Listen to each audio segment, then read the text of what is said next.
ಆಚಾರ್ಯ ಶ್ರೀ ಅಮೃತಚಂದ್ರ ದೇವರು ವಿರಚಿತ ಆತ್ಮಖ್ಯಾತಿ ಟೀಕೆ ಮಧ್ಯಮಧ್ಯಗಳು ಉದಿಸಿ ಬಂದಿರುವಂಥ ಅಮೃತಮಯ ಕಲಶ ರೂಪದ ಕಾವ್ಯಗಳ ಮೇಲೆ ರಾಜಮಲ್ಜಿ ಪಾಂಡೆಯವರು ಬರೆದಿರುವ ಬಾಲಬೋಧಿನಿ ಟೀಕೆಯ ಸ್ವಾಧ್ಯಾಯ ನಡೆದಂತಿದೆ. ನಿರ್ಜರಾಧಿಕಾರದ 20ನೇ ಕಲಶಿದೆ. ಕರ್ತಾರಂ ಸ್ವಫಲೇನ ಯತ್ಕಿಲ ಬಲಾತ್ ಕರ್ಮೈವ ನೋ ಯೋಜಯೇತ್ ಕುರ್ವಾಣ ಫಲನೀಸುಮೇವ ಹಿ ಫಲಂ ಪ್ರಾಪ್ನೋತಿ ಯತ್ಕರ್ಮಣಃ ಜ್ಞಾನಂ ಸಂಸದಪಾಸ್ಪರಾಗರಚನೋ ನೋ ಬದ್ಧತೆ ಕರ್ಮಣಃ ಕುರ್ವಾಣೋಪಿ ಕರ್ಮ ತತ್ಫಲಪರಿತ್ಯಾಗೈಕಶೀಲೋ ಮುನಿ. ಆದುದರಿಂದ ಕೆಳಗಿನ 4ನೇ ಸಾಲು. ಯಾವ ಪ್ರಕಾರ ಯಾವುದೇ ಜೀವನಿಗೆ ಅಶುಭ ಕರ್ಮದ ಉದಯದಿಂದ ರೋಗ, ಶೋಕ, ದಾರಿದ್ರ್ಯ ಮೊದಲಾದವುಗಳು ಇರುತ್ತವೆ, ಅವುಗಳನ್ನು ಬಿಡುವ ಎಂದರೆ ದೂರ ಮಾಡುವ ಸಲುವಾಗಿ ಅವನು ಬಹಳಷ್ಟು ಪ್ರಯತ್ನ ಮಾಡುತ್ತಾನೆ. ಆದರೆ ಅಶುಭ ಕರ್ಮದ ಉದಯವು ಬಿಡುವುದಿಲ್ಲ. ಆದ್ದರಿಂದ ಅದನ್ನು ಭೋಗಿಸಲೇಬೇಕಾಗುತ್ತದೆ. ಇಷ್ಟ ದೃಷ್ಟಾಂತ ಇದೆ. ಮೂಲ ವಿಷಯಂತೂ ಯಾವ ಪ್ರಕಾರ ಕರ್ಮದ ಉದಯದ ನಿಮಿತ್ತದಿಂದ, ಉದಯದ ಕಾರಣದಿಂದ ಸಾತ ಅಸಾತ ರೂಪದ ಇಷ್ಟ ವಿಷಯ ಕೆಲವಿರ್ತವೆ, ಕೆಲವು ಅನಿಷ್ಟ ವಿಷಯ ಇರ್ತವೆ ಅಂಥೇಳಿ ಹೇಳಿದರು. ಆದರೆ ಸಮ್ಯಕ್ ದೃಷ್ಟಿಯಂತೂ ಅವು ಎಲ್ಲವುಗಳನ್ನು ಅನಿಷ್ಟ ಅಂಥೇಳಿನ ತಿಳಿತಾನೆ, ಅರ್ಥಾತ್ ಅನುಭವಿಸ್ತಾನೆ ಅಂಥೇಳಿ ಹೇಳಿದರು. ಈಗ ಅದಕ್ಕೆ ಸಂಬಂಧಿಸಿದ ಹಾಗೆ ದೃಷ್ಟಾಂತ ಕೊಟ್ಟಿದ್ದಾರೆ. ಯಾವನೋ ಜೀವನಿಗೆ ಅಶುಭ ಕರ್ಮದ ಉದಯದಿಂದ ರೋಗ, ಶೋಕ, ದಾರಿದ್ರ್ಯಗಳ ಪ್ರಾಪ್ತಾಗಿ ಬಿಡ್ತವೆ. ಅವುಗಳನ್ನು ಬಿಡುವ ಸಲುವಾಗಿ, ಅರ್ಥಾತ್ ದೂರ ಮಾಡುವ ಸಲುವಾಗಿ ಅವನು ಸಾಕಷ್ಟು ಪ್ರಯತ್ನ ಮಾಡ್ತಾನೆ, ಬಹಳಷ್ಟು ಪ್ರಯತ್ನ ಮಾಡ್ತಾನೆ. ಆದ್ರೆ ಆ ಕರ್ಮದ ಉದಯ ದೂರ ಆಗುವ ತನಕ ಅವು ದೂರ ಆಗುವುದಿಲ್ಲ. ಇದು ದೃಷ್ಟಾಂತ. ದಾಷ್ಟಾಂತ ಏನು ಹೇಳ್ತಾರೋ ಅದೇ ಪ್ರಕಾರ ಸಮ್ಯಕ್ ದೃಷ್ಟಿ ಜೀವ ಪೂರ್ವದಲ್ಲಿ ಅಜ್ಞಾನ ಪರಿಣಾಮಗಳ ಮೂಲಕ ಬಂಧಿಸಲಾದ ಸಾತಾರೂಪ ಅಸಾತಾರೂಪ ಕರ್ಮವಿದೆ. ಅದರ ಉದಯದಲ್ಲಿ ಅನೇಕ ಪ್ರಕಾರದ ವಿಷಯ ಸಾಮಗ್ರಿಗಳಾಗುತ್ತವೆ. ಯಾವ ಪ್ರಕಾರ ದೃಷ್ಟಾಂತ ಹೇಳಿದ್ರಲ್ಲ, ಪ್ರತಿಯೊಂದು ಜೀವನಿಗೆ ಆ ಸಾತಾದ ಉದಯದಿಂದ ಪ್ರಾಪ್ತವಾಗಿರುವಂಥ ಸಂಯೋಗಗಳು ಇಷ್ಟ ಇರುವುದಿಲ್ಲ. ಅವುಗಳನ್ನು ದೂರ ಮಾಡುವ ಸಲುವಾಗಿ ಅವನು ನಿರಂತರ ಪ್ರಯತ್ನ ಮಾಡ್ತಾನೋ ಈ ಮಾತು ಸರಿ ಇದ್ರೂ ಕೂಡ ಕರ್ಮದ ಉದಯ ಇರೋ ತನಕ ಅವು ಇರುವನರೇ, ಅವು ಬಿಡುವುದಿಲ್ಲ. ಹಾಗಾದ್ರೆ ಇವು ಸಮ್ಯಕ್ ದೃಷ್ಟಿ ಜೀವನಿಗೆ ಸಾತ ಮತ್ತು ಅಸಾತ ಎರಡೂ ಅನಿಷ್ಟದವನ್ನ ಮೇಲೆ ಅವೇನು ಮಾಡ್ತಿರ್ಬೋದು, ಅವುಗಳನ್ನು ಬಿಡುವ ಪ್ರಯತ್ನ ಮಾಡ್ತಾನೆ, ಬಹಳಷ್ಟು ಮಾಡ್ತಾನೆ. ಆದ್ರೆ ಕರ್ಮದ ಸತ್ತಾ ಇರೋ ತನಕ ಅವು ಇರೋವಂತ ಹೇಳ್ತಾ ಇದ್ದಾರೆ. ಅವುಗಳನ್ನು ಅವು ಭೋಗಿಸಲೇಬೇಕಾಗುತ್ತದೆ. ದೃಷ್ಟಾಂತದೊಳಗ ಬಿಡುವ ಪ್ರಯತ್ನ, ದೂರ ಮಾಡುವ ಪ್ರಯತ್ನ ಬಹಳಷ್ಟು ಮಾಡ್ತಾನೆ ಅಂತ ಹೇಳಿದರು. ಆದರೆ ಅಶುಭ ಕರ್ಮದ ಸತ್ತಾ ಇರುವುದರಿಂದ ಅವು ಇರೋ ಅಷ್ಟಲ್ಲ, ಅವುಗಳನ್ನು ಭೋಗಿಸಬೇಕಾಗ್ತದೆ. ದೃಷ್ಟಾಂತದ ಅನುಸಾರ ದಾಷ್ಟಾಂತ ಏನಿದೆ, ಸಮ್ಯಕ್ ದೃಷ್ಟಿ ಜೀವನಿಗೆ ಒಂದು ಮಾತು ಇದೆಯಲ್ಲ, ಅಜ್ಞಾನ ಪರಿಣಾಮಗಳ ಮೂಲಕ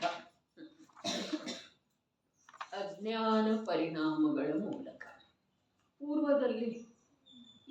ಪೂರ್ವದಲ್ಲಿ ಅಂತಂದ್ರೆ ಸಮ್ಯಕ್ ದರ್ಶನ ಆಗೋಕ್ಕಿಂತ ಮೊದಲು ಅಜ್ಞಾನ ಪರಿಣಾಮನೇ ಇರ್ತಾವಲ್ಲ. ಅಜ್ಞಾನ ಪರಿಣಾಮ ಇರೋದು ನೋಡ್ರಿ.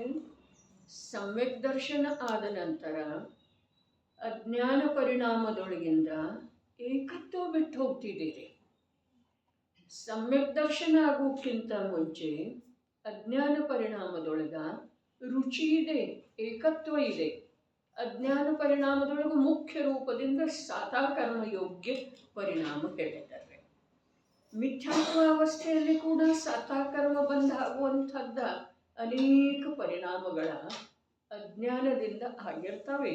ಅದರಿಂದ ಬಂದ ಆಗಿರ್ತಿದೆ ಯಾವುದರದ ಸಾತಾಕರ್ಮ.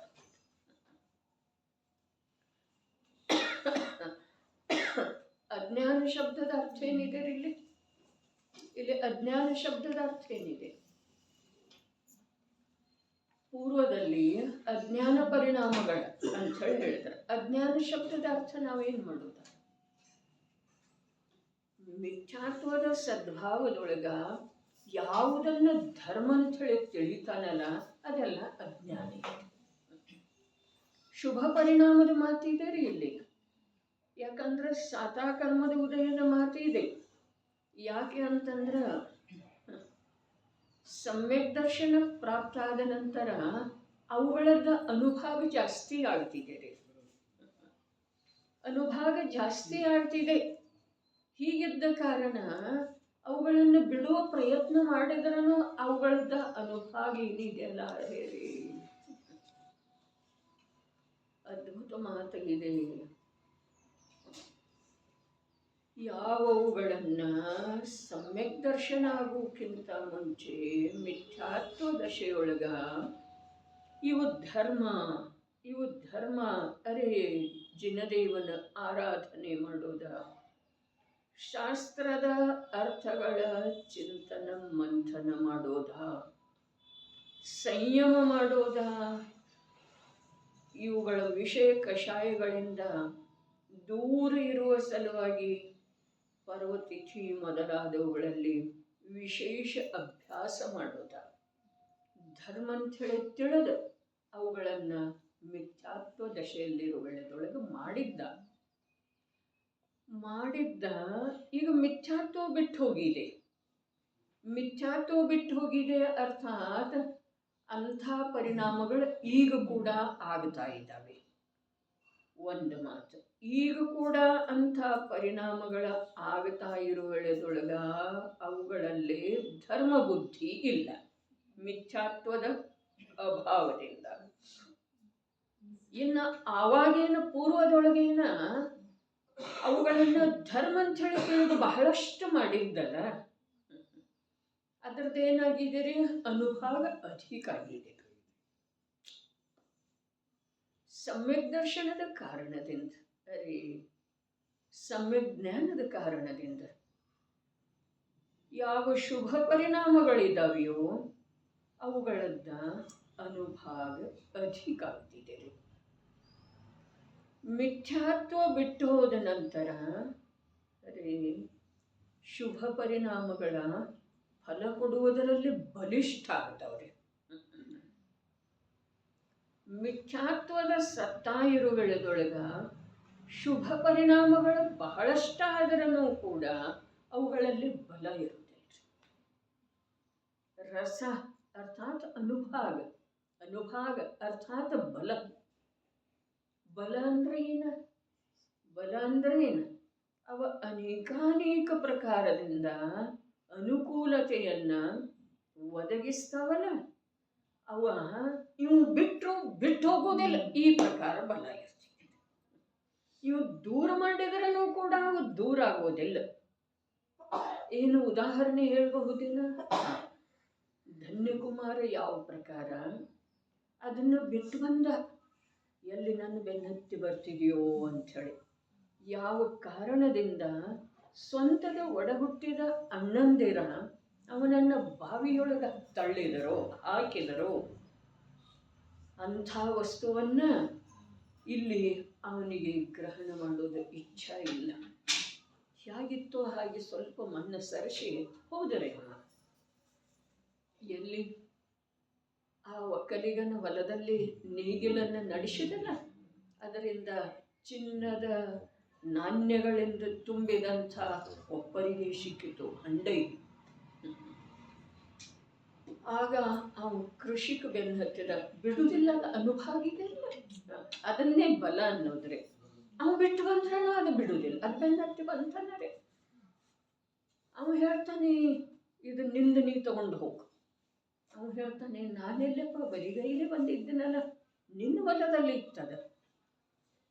ನನ್ನ ಹೊಲದಲ್ಲಿ ಇದ್ದರೆ ನಮ್ಮ ತಂದೆ ತಾತ ಎಲ್ಲರೂ ಎಷ್ಟೋ ಕಾಲದಿಂದ ಹೊಲವನ್ನು ಉಳ್ತಾ ಬಂದಿದ್ದಾರೆ. ಆವಾಗ ಯಾಕಿರಲಿಲ್ಲ, ನಿಂದಿದೆ ತಗೊಂಡು. ಅರೆ, ಯಾವುದರ ಕುರಿತಾಗಿ ಸಮಸ್ತ ಜೀವರುಗಳ ಸಲುವಾಗಿ ಬೇಕೆನ್ನುವ ಭಾವ ಇರ್ತಿದೆ, ಅಂಥದರಲ್ಲಿ ಧರ್ಮಾತ್ಮನಿಗೆ ಬೇಡವಾದರೂ ಕೂಡ ಅಲ್ಲಿರುವಂಥ ಕೆಲವು ಜೀವಗಳನ್ನ ಇದು ನಿನ್ನದೇ ಇದೆ ಅಂಥೇಳಿ ಒಪ್ಪಿಸುವಂಥ ಆಗ್ರಹ ರೂಪದ ಭಾವನೆ. ಇದಕ್ಕಂತಾರ ಅನುಭಾಗ, ಇದಕ್ಕಂತಾರ ಬಲ ರೀ. ಬಿಟ್ಟರೂ ಬಿಡುವುದಿಲ್ಲ. ಈ ಪ್ರಕಾರ ಇಲ್ಲಿ ಸಮ್ಯಕ್ ದೃಷ್ಟಿ ಜೀವ ಕೂಡ ದೂರ ಮಾಡಲಿಕ್ಕೆ, ಬಿಟ್ಟುಕೊಡ್ಲಿಕ್ಕೆ ಬಹಳಷ್ಟು ಪ್ರಯತ್ನ ಮಾಡ್ತಾ ಇದ್ದಂತೆ. ದೃಷ್ಟಾಂತದೊಳಗೆ ಬಹಳಷ್ಟು ಶಬ್ದ ಬಂತಲ್ಲ, ಬಹಳಷ್ಟು ಪ್ರಯತ್ನ. ಇವೇನು ಬಹಳಷ್ಟು ಪ್ರಯತ್ನ ಮಾಡ್ತಾ ಇದ್ದಾನೆ? ಇವ ಅನುವ್ರತದ ಅಂಗೀಕಾರ ಮಾಡಿದ್ದಾನೆ. ಅನುವ್ರತದ ಅಂಗೀಕಾರ ಮಾಡಿ ಮಹಾವ್ರತದ ಸಲುವಾಗಿ ಅಭ್ಯಾಸ ಮಾಡ್ತಾ ಇದ್ದಾನೆ.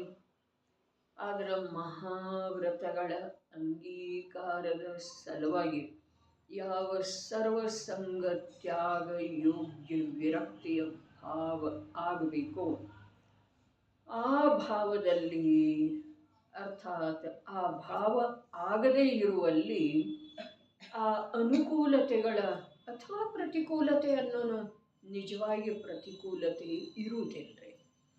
ಸಮ್ಯಕ್ ದೃಷ್ಟಿ ಜೀವನಿಗೆ ಸಂಯೋಗದ ಮೂಲಕ ಪ್ರತಿಕೂಲತೆ ಭಾಸ ಆಗೋದನೇ ಇಲ್ಲ.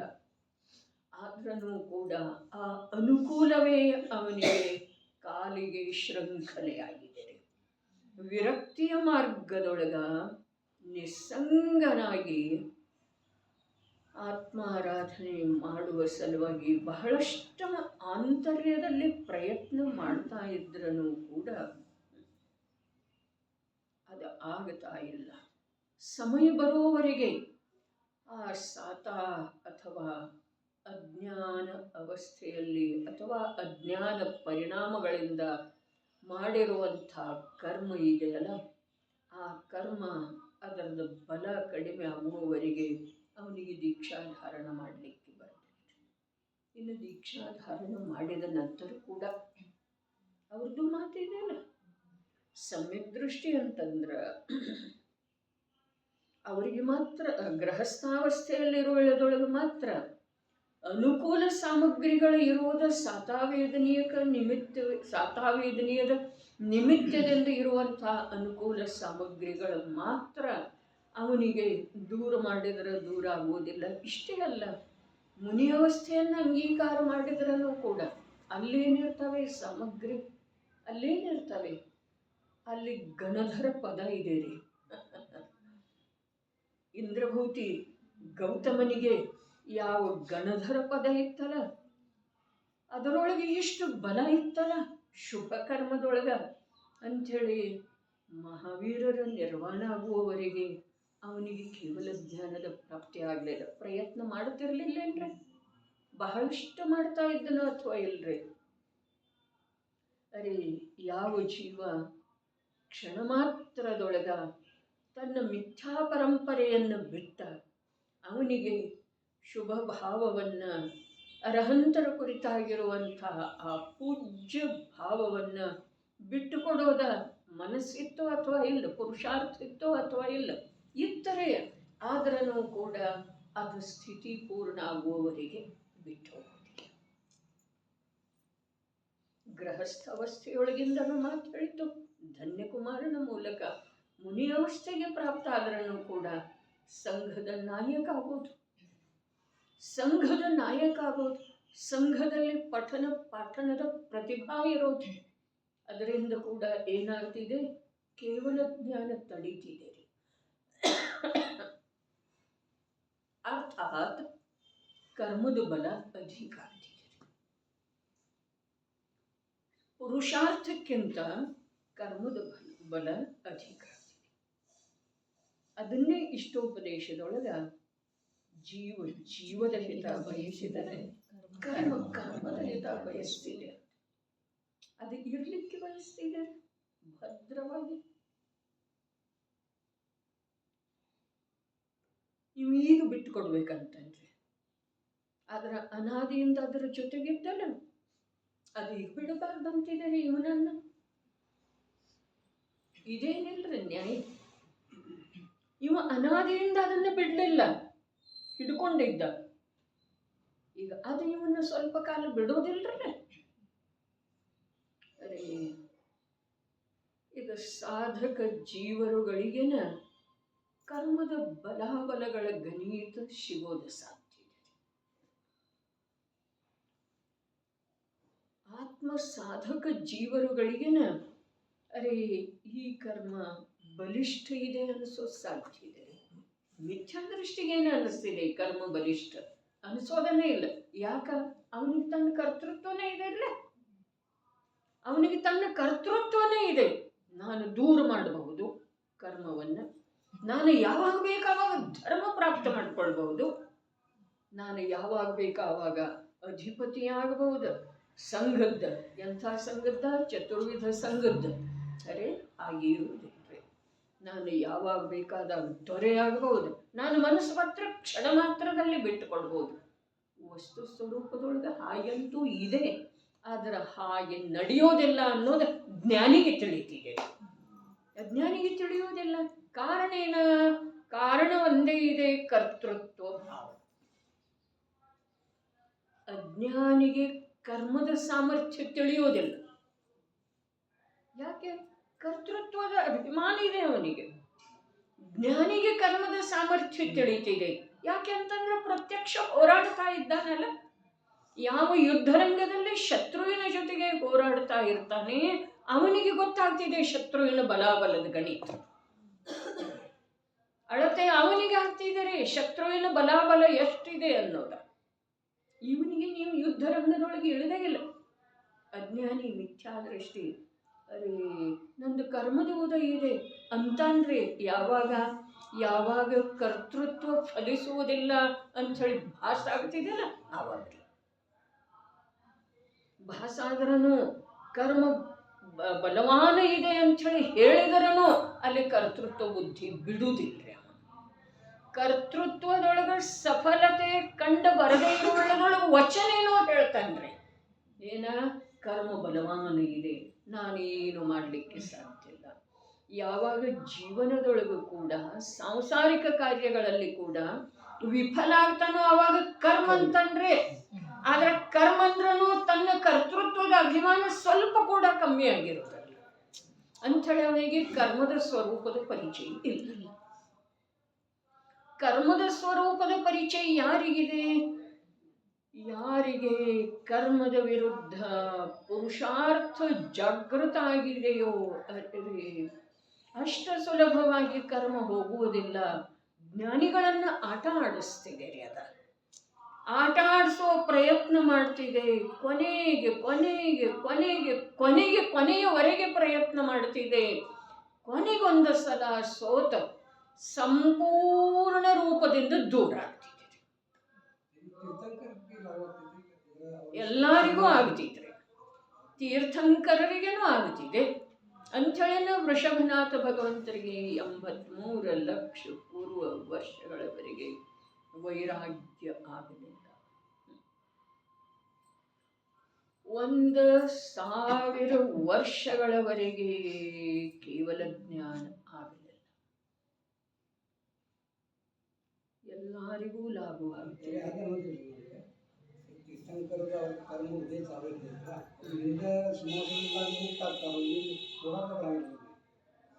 ಅದಂತೂ ಅಘಾತಿ ಕರ್ಮದವ್ರಲ್ಲ, ಅಘಾತಿ ಕರ್ಮದೊಳಗನ ಶುಭ ಅದವ್ರಿ. ಅಘಾತಿ ಕರ್ಮದೊಳಗನ ಶುಭ ಅಶುಭ ಅಂಥೇಳಿ ಭೇದ ಇದೆ ರೀ, ಪುಣ್ಯ ಪಾಪ ಅಂಥೇಳಿ ಭೇದ ಇದೆ. ಘಾತಿ ಕರ್ಮದೊಳಗಂತೂ ಎಲ್ಲ ಪಾಪ ಪ್ರಕೃತಿನ ಅದಾವ್ರಿ. ಅಂದ್ರೆ ಈಗ ತಾವು ಹೇಳುವ ಪ್ರಕಾರ ಸೀಮಂಧರ ಸ್ವಾಮಿಗೆ ಕೇವಲ ಜ್ಞಾನ ಆಗಿದೆ ಅಲ್ಲ, ಅದಾಗಿರಬಹುದು. ಸೀಮಂಧರ ಸ್ವಾಮಿಗೆ ಕೇವಲ ಜ್ಞಾನ ಆಗಿದೆ, ಅನಂತ ವೀರ್ಯ ಪ್ರಕಟ ಆಗಿದೆ.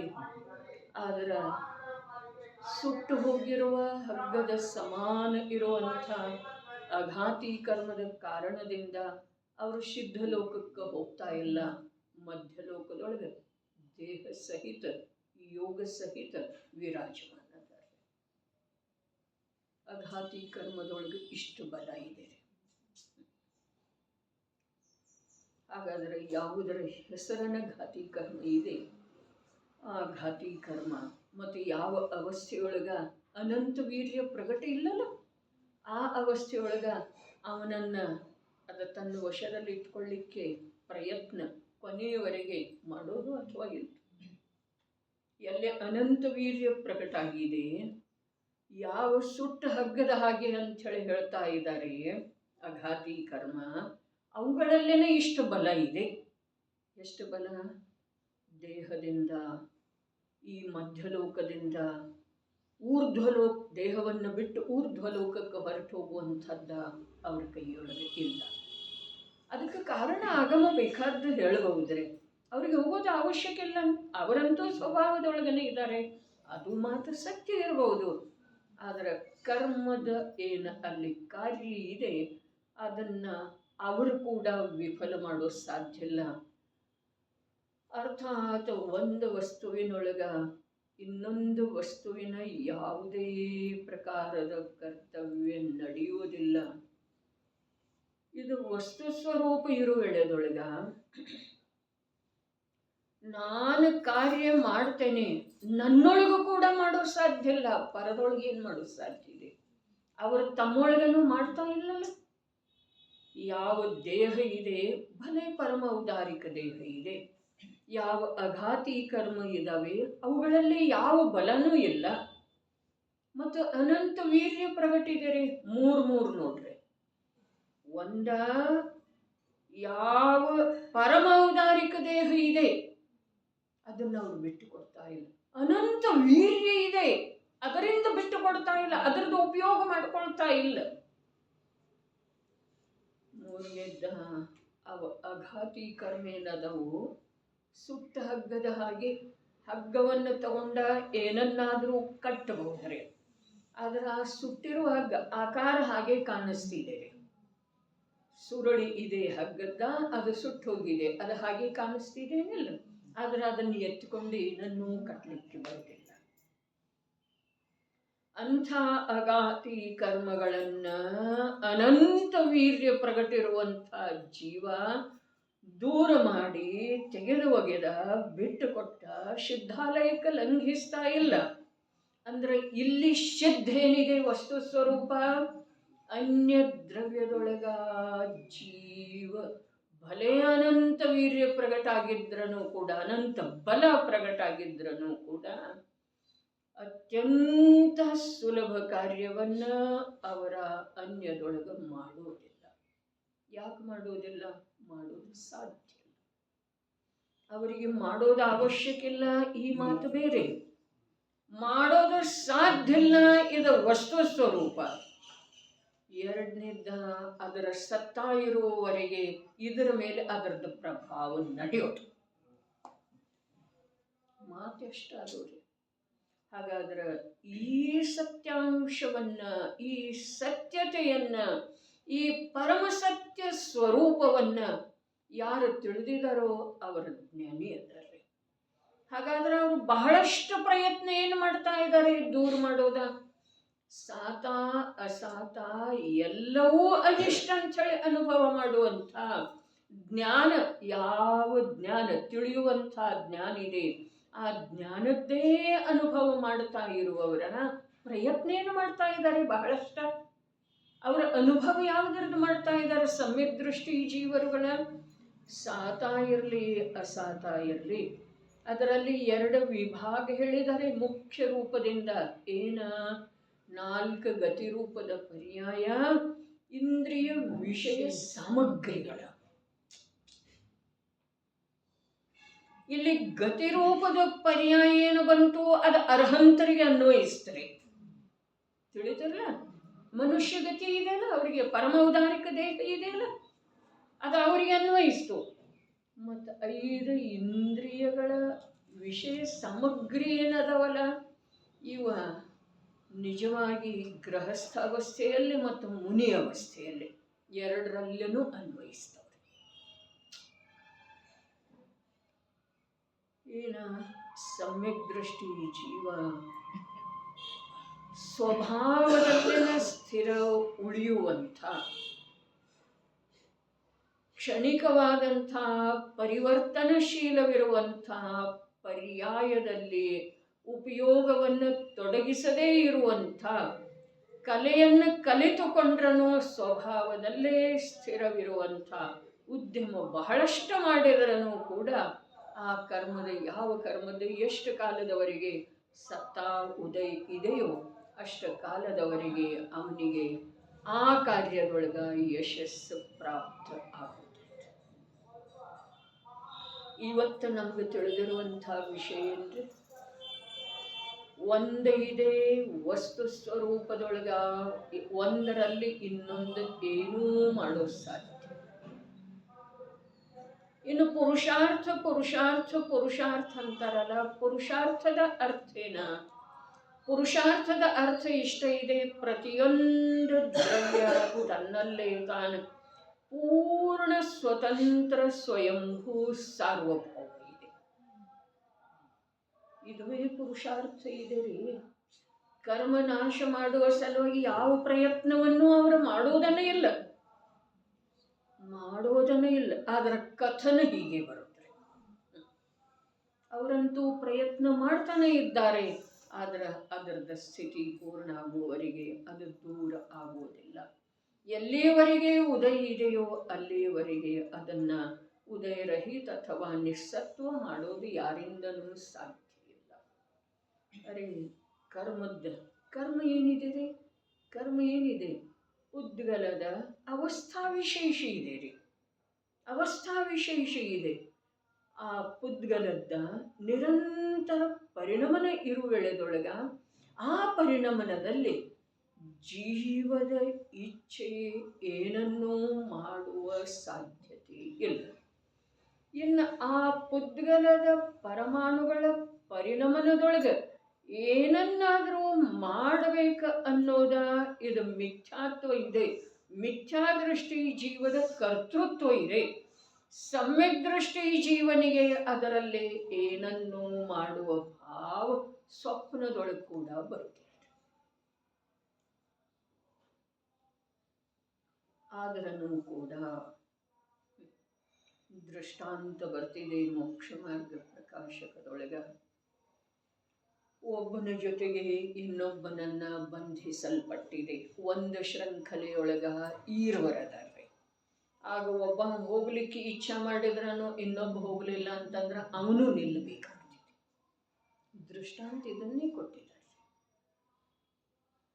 ಇಬ್ಬರಿಗೂ ಕೂಡಿ ಒಂದು ಬೇಡಿ ಹಾಕಿದ್ದಿದೆ.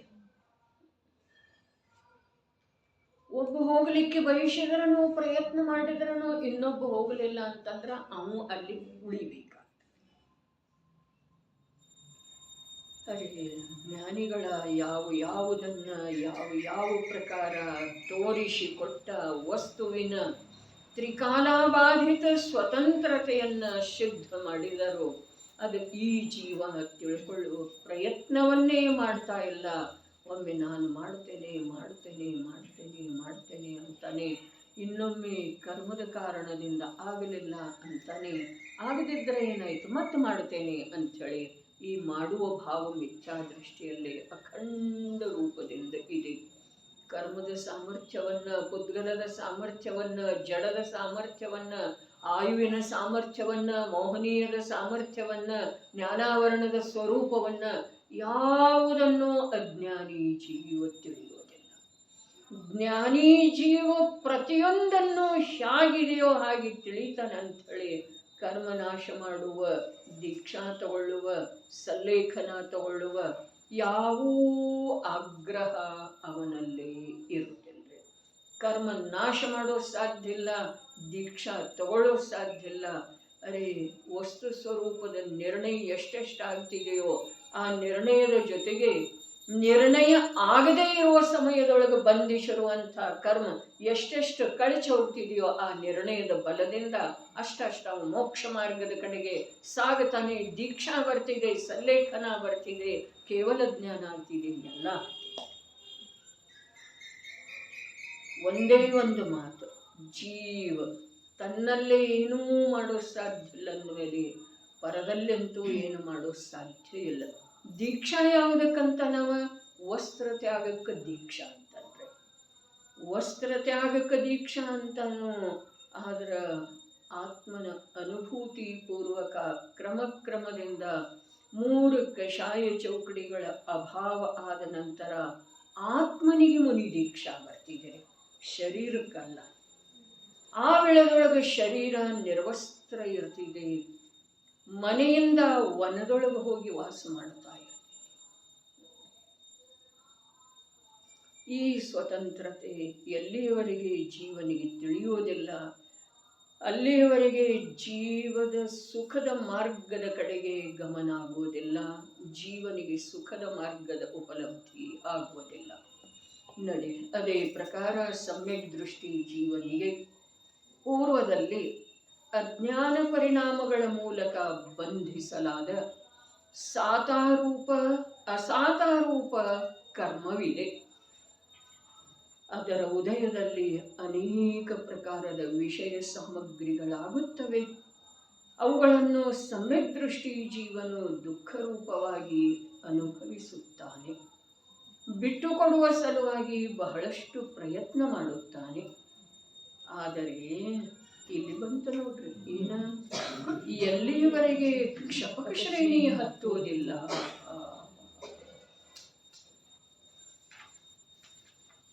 ನೋಡ್ರಿ, ಸಾಕ್ಷಾತ್ ಅಮೃತ ಚಂದ್ರಾಚಾರ್ಯ ದೇವರದ ಯಾವ ಅಂತಃಪರಿಣತಿ ಇದೆ, ಅಂತರ್ಭಾವನೆ ಇದೆ, ಅಂತರಂಗದ ಪುರುಷಾರ್ಥ ಇದೆ. ಪಂಚಮ ಕಾಲದೊಳಗೂ ಕೂಡ ಅಪ್ರತಿಹತ ಮಾರ್ಗದೊಳಗ ಅವರು ಸಾಗುತ್ತಾ ಇದ್ದಾರೆ. ಅದನ್ನ ಈ ಮಹಾಪುರುಷ ತಿಳಿದಿದ್ದಾನ್ರಿ, ರಾಜಮಲ್ ಪಾಂಡೆ ತಿಳಿದಿದ್ದಾನೆ. ಎಲ್ಲಿಯವರೆಗೆ ಅರೆ ಆಚಾರ್ಯ ಭಗವಂತರ ಸಾಧು ಪರಮೇಷ್ಠಿಗಳ ಈ ಪ್ರಕಾರ ಹೇಳ್ತಾ ಇದ್ದಾರೆ, ಅವರಿಗೆ ಎಲ್ಲಿಯವರೆಗೆ ಬಹಳಷ್ಟು ಪ್ರಯತ್ನ ಮಾಡಿದ್ರೂ ಎಲ್ಲಿಯವರೆಗೆ ಕ್ಷಪಕ ಶ್ರೇಣಿಯನ್ನು ಹತ್ತುವುದಾಗುವುದಿಲ್ಲ. ಕ್ಷಪಕ ಶ್ರೇಣಿ ಏನಿದೆ? ಕ್ಷಪಕ ಶ್ರೇಣಿ ಸಂಜ್ವಲನ ಕಷಾಯ ಏನಿದೆಯಲ್ಲ ಉಳ್ಕೊಂಡಿರುವಂಥದ್ದ, ಆ ಸಂಜ್ವಲನ ಕಷಾಯದ ಉದಯದೊಳಗೆ ಬಂದಿರುವಂಥ ಯಾವ ಕರ್ಮ ಪ್ರಕೃತಿ ಇದಾವೆ ಅಥವಾ ಆ ಕರ್ಮ ಪ್ರಕೃತಿಯ ನಿಮಿತ್ತದಿಂದ ಯಾವ ಅಶುದ್ಧ ಭಾವಗಳಿದಾವೆ, ಆ ಅಶುದ್ಧ ಭಾವಗಳ ಪುನಃ ಉತ್ಪನ್ನ ಆಗದೇ ಇರುವ ರೂಪದಿಂದ ಕ್ಷಯ ಕ್ಷಯ ಕ್ಷಯ ಕ್ಷಯಕ್ಕೆ ಪ್ರಾಪ್ತ ಆಗೋದು ಇದು ಕ್ಷಪಕ ಶ್ರೇಣಿ ಇದೆ.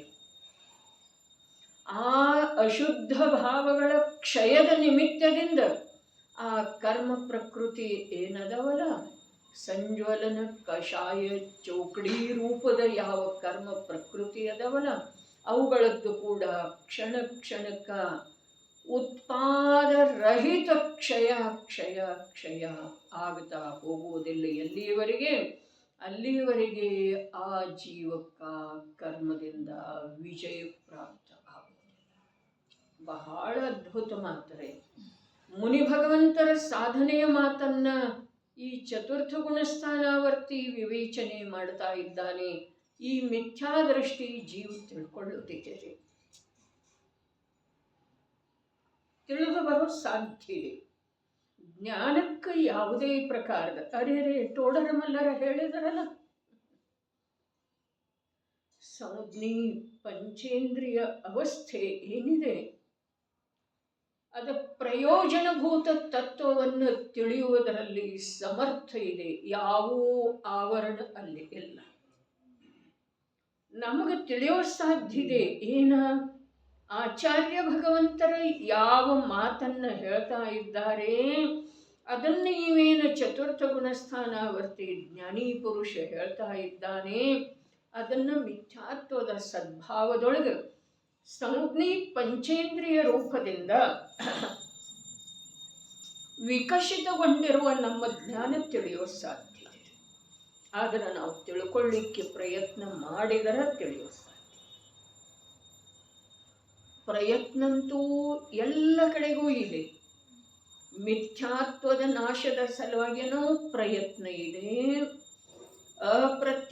ಅನಂತಾನುಬಂಧಿ, ಅಪ್ರತ್ಯಾಖ್ಯಾನ, ಪ್ರತ್ಯಾಖ್ಯಾನ, ಸಂಜ್ವರಣ, 9 ನೌಕಶಾಹಿ ಇವು ಎಲ್ಲವುಗಳ ಕ್ಷಯದ ಸಲುವಾಗಿ ಕೂಡ ಜೀವ ಪ್ರಯತ್ನ ಮಾಡಬೇಕಾಗ್ತಿದೆ. ಪ್ರಯತ್ನ ಇಲ್ಲದ ಏನೂ ಆಗುವುದಿಲ್ಲ. ಪ್ರಯತ್ನ ಅಂದ್ರೆ ಏನ ಅಂತಂದ್ರೆ ಮಿಥ್ಯಾತ್ವದ ಅಭಾವ ಮಾಡುವ ಸಲುವಾಗಿ, ಸಮ್ಯಕ್ತ್ವದ ಪ್ರಾಪ್ತಿಯಾಗುವ ಸಲುವಾಗಿ ಏನು ಪ್ರಯತ್ನ? ಮಿಥ್ಯಾತ್ವದ ಮಾರ್ಗದೊಳಗ ಸ್ವಯಂ ಅರುಚಿಪೂರ್ವಕ ವರ್ತಿಸಿ ಮಿಥ್ಯಾತ್ವದ ಮಾರ್ಗದಿಂದ ಸ್ವಯಂ ತನ್ನ ಉಪಯೋಗವನ್ನು ಬಿಡಿಸಿಕೊಳ್ಳುವ ಪ್ರಯತ್ನ. ಮಿಥ್ಯಾತ್ವವನ್ನು ನಾಶ ಮಾಡುವ ಮಾತಲ್ಲ. ಮಿಥ್ಯಾ ಮಾರ್ಗದಿಂದ ಏನು ಅನಾದಿ ಕಾಲದಿಂದ ಮಿಥ್ಯಾತ್ವದ ಮಾರ್ಗ, ವಿಪರೀತ ಮನ್ನನೆಯ ಮಾರ್ಗ. ಅರೆ, ನಾನು ದೇಹ ರೂಪ ಇದ್ದೇನೆ, ನನಗೆ ಇದರಿಂದ ಸುಖ, ನನಗೆ ಇದರಿಂದ ಸುಖ, ನನಗೆ ಇದುವೇ ದುಃಖ ರೂಪ ಇದೆ, ಇದನ್ನು ದೂರ ಮಾಡಿದರೆ ದುಃಖದ ಕಾರಣ ಯಾವುದೂ ಉಳಿಯುವುದಿಲ್ಲ. ಇಂಥ ಯಾವ ಮಿಥ್ಯಾ ಮನ್ನನೆಗಳಿದಾವೆಯೋ ಈ ಮಿಥ್ಯಾ ಮನ್ನನೆಗಳನ್ನು ನಾವು ಸ್ವಯಂ ಅದರೊಳಗಿನ ರುಚಿಯನ್ನು ಬಿಟ್ಟುಕೊಡೋದ, ಆಮೇಲೆ ಆ ಮಾರ್ಗದಿಂದ ಸಾಗುವುದನ್ನು ಪ್ರತ್ಯಕ್ಷ ತ್ಯಾಗ ಮಾಡೋದ. ಇದು ನಮ್ಮ ಕೈಯೊಳಗಿದೆ. ಈ ಪ್ರಯತ್ನವನ್ನು ನಾವು ಈ ಭವದಲ್ಲಿ ಮಾಡೋದು ಅತ್ಯಂತ ಸಹಜ ಇದೆ, ಸಹಜ ಸಾಧ್ಯ ಇದೆ. ಆದರೆ ನಮಗೆ ವಿಪರೀತ ಮನ್ನನೆಯ ಆಗ್ರಹಣ ಇಷ್ಟಿದೆ. ಇದರಿಂದ ಇದಾಗ್ತಿದೆ, ಇದರಿಂದ ಇದಾಗ್ತಿದೆ, ದೇವ ಪೂಜೆಯಿಂದ ಕಲ್ಯಾಣ ಆಗ್ತಿದೆ, ಶಾಸ್ತ್ರದಿಂದ ಜ್ಞಾನ ಆಗ್ತಿದೆ. ಅರೆ, ಏನೇನು ಇದೆ ಅದೆಲ್ಲ ಅರೆ, ಈ ಮಾರ್ಗದೊಳಗೆ ಬಂದ್ರೂ ಕೂಡ, ಈ ಸಂಯೋಗಗಳಲ್ಲಿ ಬಂದ್ರೂ ಕೂಡ ನಮ್ಮ ಮಾರ್ಗವನ್ನು ನಾವು ಬಿಡ್ತಾ ಇಲ್ಲ. ಮಿಥ್ಯಾ ಮನ್ನನೆಯನ್ನು ಸುರಕ್ಷಿತವಾಗಿಟ್ಕೊಂಡ ಈ ಸಂಯೋಗಗಳಲ್ಲಿ ಬೇಕಾದಷ್ಟು ನಾವು ವ್ಯವಹರಿಸಿದ್ರೂ ಕೂಡ ನಮ್ಮ ಕಾರ್ಯ ಆಗುವುದಿಲ್ಲ. ಮಹಾನ್ ಜೀವ ಅದೇ ಸಮ್ಯಕ್ ದೃಷ್ಟಿನೇ ಎಲ್ಲಿದೆ? ಹೌದು, ಉಪಶಮ ಶ್ರೇಣಿಗೆ ಹೋಗುವಂಥ ಜೀವ ಸಮ್ಯಕ್ ದೃಷ್ಟಿನೇ ಇರ್ಲಿಕ್ಕೆ ಬೇಕಲ್ಲ. ಅರೆ, 3 ಕಷಾಯ ಚೌಕಡಿದ್ದ ಅಭಾವ ಆದದ್ದಿದೆ. 4ನೇ ಕಷಾಯ ಚೌಕಡಿ ಮತ್ತು ಅವೇನು 9 ನೌಕಷಾಯ ಅದಾವು, ಅವುಗಳನ್ನು ಉಪಶಮಿಸ್ತಾ ಹೋಗ್ತಾನೆ. ಇಷ್ಟೇ ಇದೆ. ಇವು 3ದಂತೂ ಅಭಾವ, ಮಿಥ್ಯಾತ್ವ ಸಹಿತ ಇವು 3ದಂತೂ ಅಭಾವ ಇದೆ. ಅಭಾವ ಹೇಗಿದೆ ಅಂತಂದ್ರೆ ಉಪಶಮ ರೂಪದ್ದನ್ನು ಅಭಾವ ಅಂಥೇಳಿ ಉಪಶಮ ಶ್ರೇಣಿ ಹತ್ತಿದಂಗೆ ಕೂಡ ಪತನ ಹೊಂದತಾ ಒಂದೇ ಗುಣ ಸ್ಥಾನಕ್ಕೆ ಬರಬಹುದು. ಕ್ಷಯೋಪಶಮ ಸಮ್ಯಕ್ತ್ವದ ಕಾಲ ಎಷ್ಟು ಇದೆ ಅಂತಂದ್ರೆ 66 ಸಾಗರ ಇದೆ. ಕ್ಷಯೋಪಶಮ ಸಮ್ಯಕ್ತ್ವದ್ರೆ ಮತ್ತು ಇನ್ನು ಕ್ಷಯೋಪಶಮ ಸಮ್ಯಕ್ತ್ವೇನ ದ್ವಿತೀಯೋಪಶಮ ಸಮ್ಯಕ್ತ್ವ ಮಾಡಿ ಉಪಶಮ ಶ್ರೇಣಿ ಹತ್ತತ್ತಲ್ರಿ. ಮೊದಲು ಪ್ರಥಮೋಪಶಮ ಆಗ್ತಿದೆ, ಆಮೇಲೆ ಕ್ಷಯೋಪಶಮ ಆಗ್ತಿದೆ. ಶ್ರೇಣಿ ಹತ್ತಬೇಕಾದ್ರೆ ದ್ವಿತೀಯೋಪಶಮ ಆಗ್ತಿದೆ ರೀ. ಕ್ಷಯೋಪಶಮ ಸಮ್ಯಕ್ತ್ವದ ವಿರಹ ಕಾಲ 66 ಸಾಗರ ಇದೆ ರೀ. ಸಮ್ಯಕ್ತ್ವದ ಮಾತ ಅದು ಸಮ್ಯಕ್ತ್ವ. ಅರೆ, ಬಿಟ್ಟು ಹೋದ್ರೂ ಕೂಡ, ಮರೆಯಾದ್ರೂ ಕೂಡ ಅದರದ ವಿರಹ ಕಾಲ ಇಷ್ಟು ಹೇಳಿದರಂದ್ಮೇಲೆ ಅದು ಇದೆ ರೀ ಸತ್ತಾದೊಳಗೆ. ಇದೆ, ಅದರ ಪ್ರಭಾವ ಇದೆ ರೀ. ಸಮ್ಯಕ್ತ್ವ ಎಲ್ಲಿಯೂ ಹೋಗುವುದಿಲ್ಲ. ಆದ್ರೆ ಅಲ್ಲೇನು 7 ಸಾಗರ ಭವದೇವ ಭಾವದೇವ ಅಂತ ಹೇಳಿದ್ರು, ಅದು ಕ್ಷಯೋಕ್ಷಮ ಸಮ್ಯಕ್ತ್ವದ್ದೆಲ್ಲ ಮಾತಿದೆ. 66 ಸಾಗರ ಹೇಳಿದ್ರೆ ವಿರಹ ಕಾಲ ಅಂದ ಮೇಲೆ ಅದರಲ್ಲಿ ಏನು ಆಶ್ಚರ್ಯ ಇಲ್ಲ. ಮರ್ತಿದ್ರು ಅಂಥೇಳಿ ಹೇಳಿದ್ರು, ಹೌದು, ಮರೆಯೋದನ್ನ ಭೋಗದೊಳಗೆ ಆ ಪ್ರಕಾರದ ಸಾಮರ್ಥ್ಯ ಇದೆ, ಸಾಮಗ್ರಿಗಳಲ್ಲಿ ಆ ಪ್ರಕಾರದ ಸಾಮರ್ಥ್ಯ ಇದೆ. ಆ ಸಾಮಗ್ರಿಗಳಿಗೆ ಕಾರಣೀಭೂತವಾದಂಥ ಕರ್ಮದಲ್ಲಿ ಆ ಪ್ರಕಾರದ ಸಾಮರ್ಥ್ಯ ಇದೆ.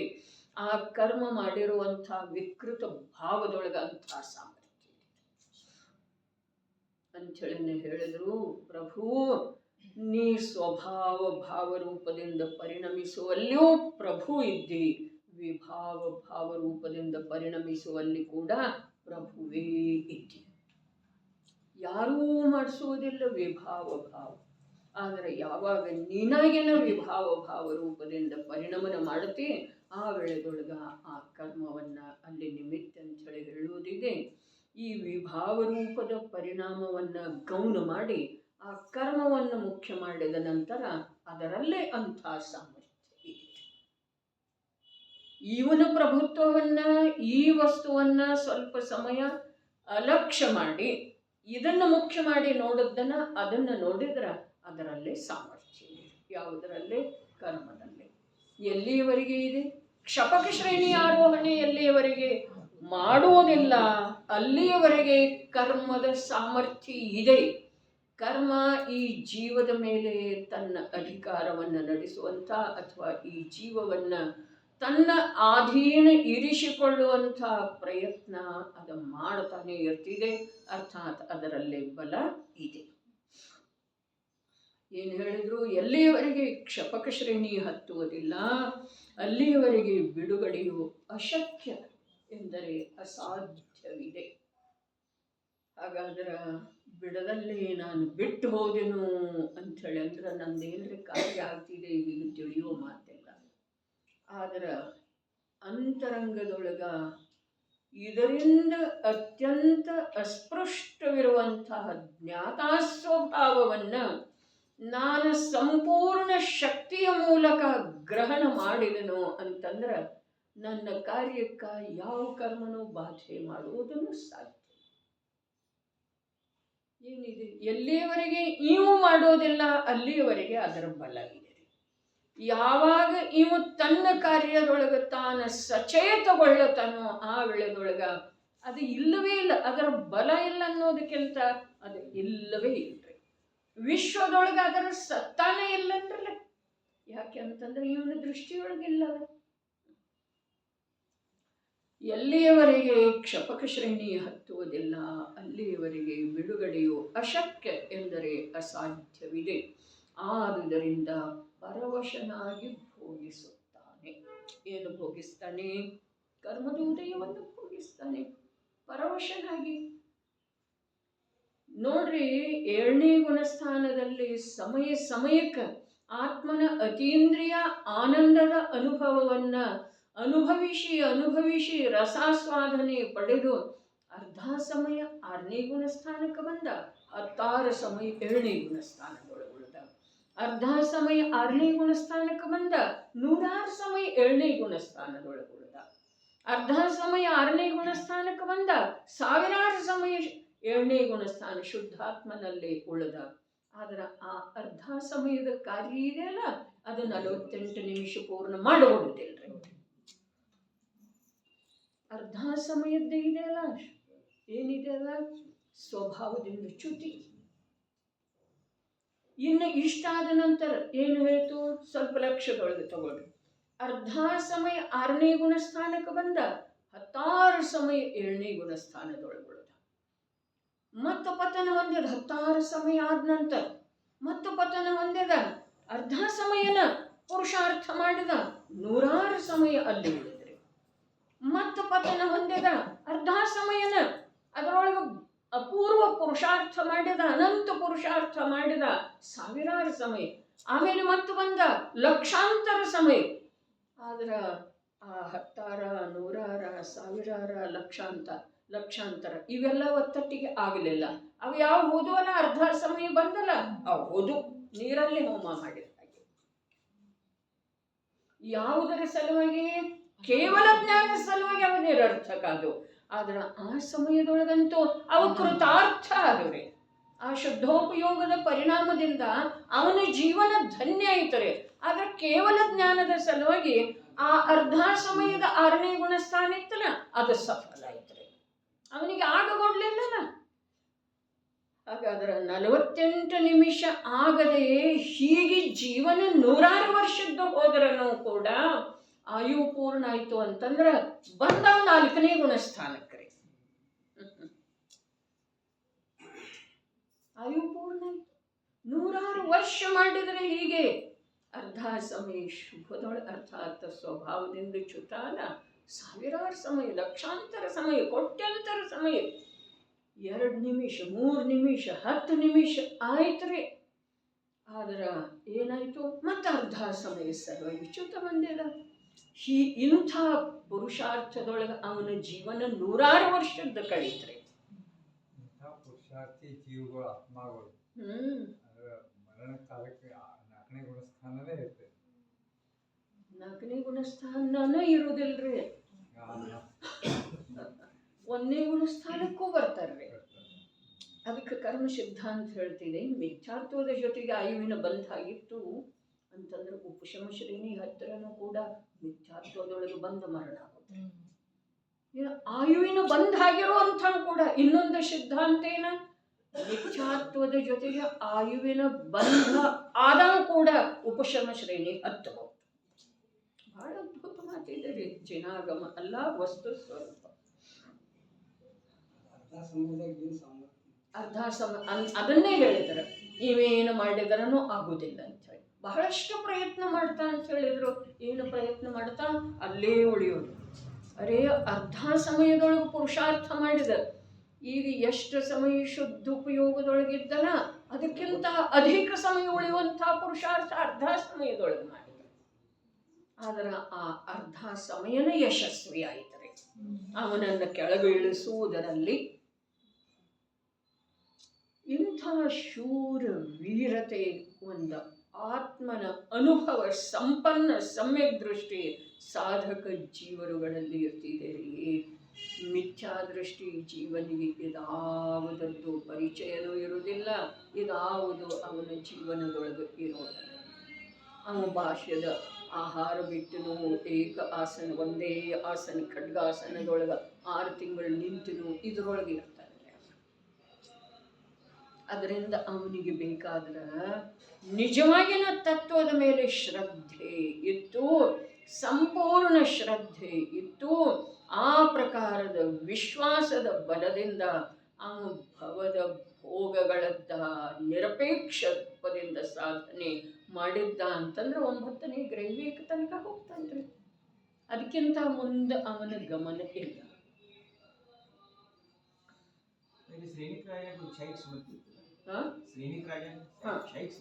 ಕ್ಷಾಯಿಕ ಸಮ್ಯಕ್ ದೃಷ್ಟಿ ಅಂಥೇಳಿ ನಾವು 3ನೇ ಭಾವದೊಳಗೆ ಹೋಗ್ತಾನ್ರಿ.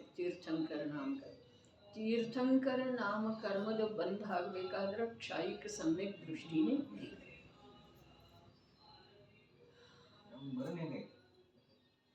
ಮರಣ ಹೇಗಾಯ್ತು ಅಂತಂದ್ರೆ ಮಿಥ್ಯಾತ್ವದ ಜೊತೆಗೆ ಆಯುವಿನ ಬಂಧ ಆಗಿತ್ತಲ್ಲ. ಮಿಥ್ಯಾತ್ವದ ಜೊತೆಗೆ ಆಯುವಿನ ಬಂಧ ಆಗಿತ್ತು ಅಂದಮೇಲೆ ದುರ್ಮರಣ ಐತ್ರಿ. ಮರಣ ಅಷ್ಟ ಅಲ್ಲ, ದುರ್ಮರಣ ಐತ್ರಿ. ಆತ್ಮಘಾತ ಮಾಡ್ಕೊಂಡ್ರಿ. ಎಲ್ಲಿ ಹೋಯ್ತು ಅದು ಕ್ಷಾಯಿಕ ಸಮ್ಯಕ್ತು? ಅರೇ ಅದು ಹೋಯ್ತು, ಮರೆ ಆಯ್ತರಿ. ಅಂತರ್ಮುಹೂರ್ತ ಕಾಲ, ಕ್ಷಾಯಿಕ ಸಮ್ಯಕ್ತೋದ ವಿರಹ ಕಾಲ ಅಂತರ್ಮುಹೂರ್ತ ಇದೆ ರೀ. ಈಗ ಕ್ಷಯೋಕ್ಷಮ ಸಮ್ಯಕ್ತೋದ ಹೇಳ್ತಾನೆ 66 ಸಾಗರ ಅಂತೇಳಿ. ಹಾಗೆ ಕ್ಷಾಯಿಕ ಸಮ್ಯಕ್ತೋದ ವಿರಹ ಕಾಲ ಅಂತರ್ಮುಹೂರ್ತ ಇದೆ. ಇಲ್ಲಿ ಮರೆ ಆಯಿತು, ಅಲ್ಲಿ ಉತ್ಪನ್ನ ಆದ ನಂತರ ಅಂತರ್ಮುಹೂರ್ತದೊಳಗೆ ಮತ್ತೆ ಕ್ಷಾಯಿಕ ಸಮ್ಯ.